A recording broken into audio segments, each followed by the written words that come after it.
Lots of mail to get through tonight, so let's get straight into it, boys. First one says, first off, hello to everyone. My wife's that I operate. Yeah. No good. Don't have one. Will be back soon. Don't have one. No, the glasses, they just throw me. We're going to get on with it. I've been watching this page. Now, this is talking about a Facebook page that he didn't want to have his name on. I've been watching this page for a long time and waiting for the motor ban to be lifted so that I could have a bash. This is at Blue Rock Lake. Yeah. Finally went yesterday and caught a few, but boy, was I disappointed in the boaty behaviour. It won't be long and it'll be banned again. This is what this guy observed. First off, I have GPS in my boat, and as I was running in a new motor, I took it for a run around the lake sitting on 14 knots. Well, I was passed quite rapidly by no less than 8 boats, so much for the speed limit. Then I went up the river where it's 5 knots, and lo and behold, there were people up there on the plane, bit over 5 knots to do that too.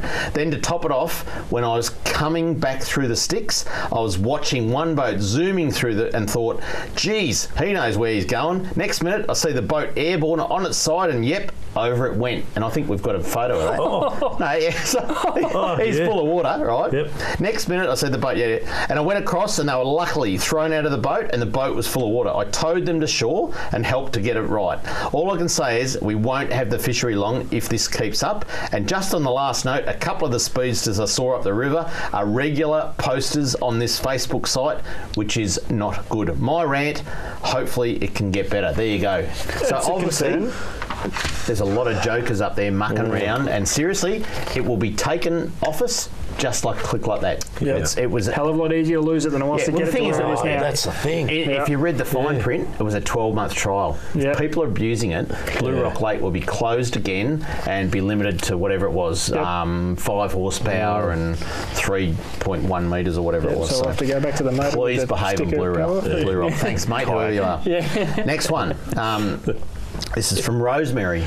Rosemary? Yeah, goes well with roast lamb. Hi, David. My family and I drove 30 minutes to Mornington Snapper Point boat ramp with the intention to go for an evening squid bash. With an annual launch ticket at hand, we thought, what better place to launch on a beautiful, balmy Saturday evening. We arrived at 5 p.m. with a 6-metre boat in tow, only to find the car park full.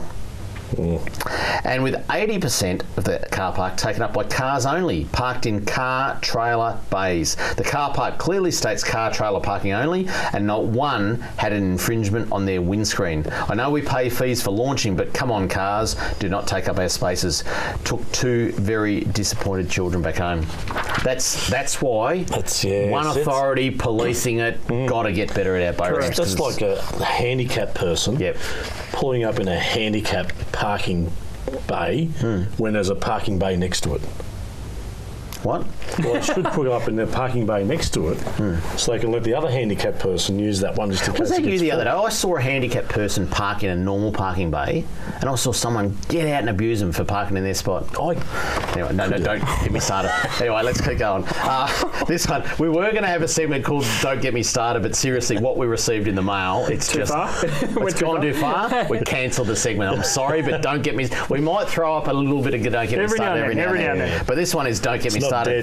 Don't get me started. Hi, David. Tuesday night on the show, you showed a photo sent in by Kane of a 48 centimetre Murray cod with 3 golf balls in it, caught at Cobram. What the hell was he keeping a cod 48 centimetres? The legal size of cod are 55 to 75. He must not have a licence, otherwise he should have known.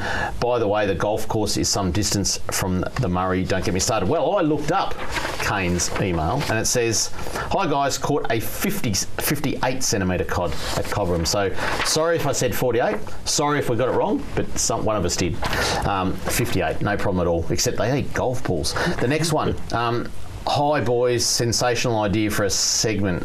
And I think that's got to do with Don't Get Me Started. I went for a fish.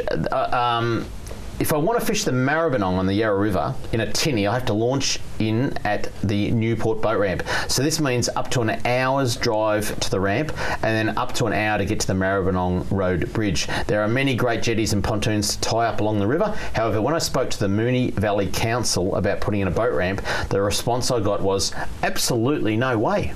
That must have been that counsellor, remember? She wrote this? She had no idea. Do that again, Charlie. Look into the camera. Yeah, it's like this. No idea. That's Moonee Valley Council over.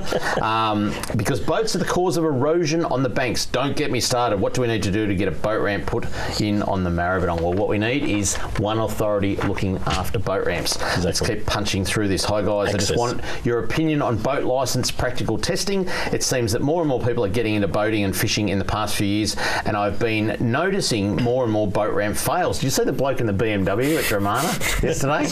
up to the raft. You're doing it wrong. Personally, I think that boating is just as dangerous as driving a car, and therefore you should need to sit some kind of practical test to get your boat licence. It could include something as simple as launch and retrieve, general manoeuvring around navigational posts, and possibly some navigation using compass GPS. Just keen on hearing your thoughts.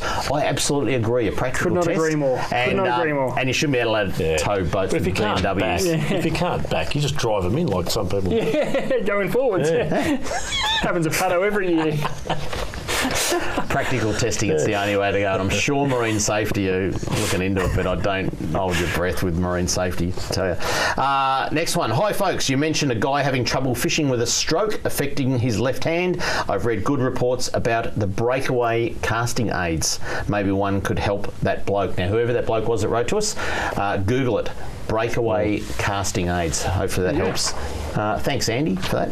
Hi, David. Great show. Keep up the good work. I just wanted to ask why you are not allowed to put kayaks or float tubes in Upper Colaban, Lauriston and Malmesbury reservoirs, just to name a few. Has this been discussed? Upper Colaban and Lauriston have limited access. Thanks, Chris. Do you know, Charlie? No. I don't reckon it's even been mentioned. People need to write to us and we'll check it out. Tell us what you think and where you can launch them and all that sort of stuff. We'll pass it on. And lucky last. Hi, mate. The government has... Oh, okay. This is a bit of... This should be on the rumour. In fact, it was on the rumour file. Hi, mate. The government has decided that marine rescue is a police function, not a Coast Guard one. The Coast Guard is frankly going broke as a completely volunteer organisation, and the government refused to give them any support whatsoever. They have now had to cut out weekday services, i.e. no tow-ins during the week. This will encourage well-meaning boaties to get involved in the dangerous act of towing. The item was discussed on the rumour file on 3AW last week. It goes on to say the government is happy for them to disappear by starving them to death. They have just announced extra police launches. No doubt anyone who gets a tow-in will also get a free safety check and a fine for a flat torch battery or whatever. There's no reason both organisations can't continue to operate side by side. I can see a situation where people in trouble might be reluctant to call the police and make poor decisions as a result.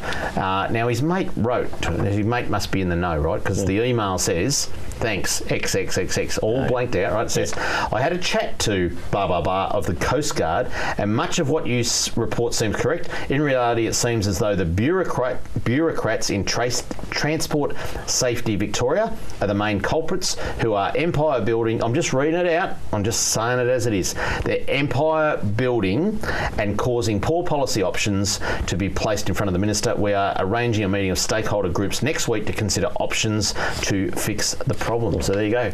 I don't know how true it is, but if anyone is in the Coast Guard and there's some funding issues and you think it's all going pear-shaped, please write to us, Kramer at ifish.com.au. And if you want to write to me or these blokes, this is what you do. Send your mail to Kramers Mailbag, PO Box 734, Patterson Lakes, Victoria 3197, or email kramer at ifish.com.au. Talking fishing, nothing but fishing for talking fishing. If it's facts about fishing that you want to know, then tune in, folks, cause this is the show. We'll show